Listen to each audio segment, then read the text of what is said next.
Hi అండి, అందరికీ నమస్కారం. Welcome back to my channel. ఇప్పుడే అందిన వార్త అండి.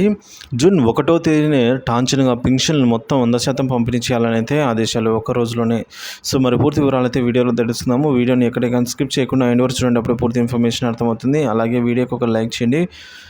ఇక విషయానికి వచ్చినట్లయితే ఒక్క రోజులోనే మొత్తం పింఛన్ల పంపిణీ అండి. అరాకొర మిగిలితే మర్నాడు 2 రోజుల్లో మొత్తం 2 రోజుల్లో ముగించాలని మార్గదర్శకాలు. ఇంటి వద్దే పెన్షన్ పంపిణీ చేయనున్న గ్రామవార్డు సచివాలయ ఉద్యోగులు. ఒక్కో ఉద్యోగికి 50 ఇళ్ల కేటాయింపు. జిల్లా కలెక్టర్కు సీఎస్ ఆదేశాలు జారీ.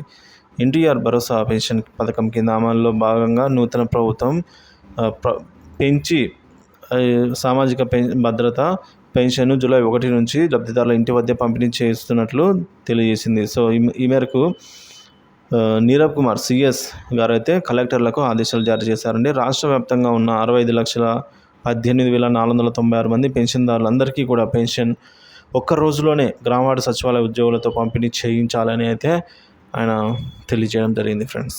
ఇదైతే శుభవార్త అనేది చెప్పుకోవచ్చు.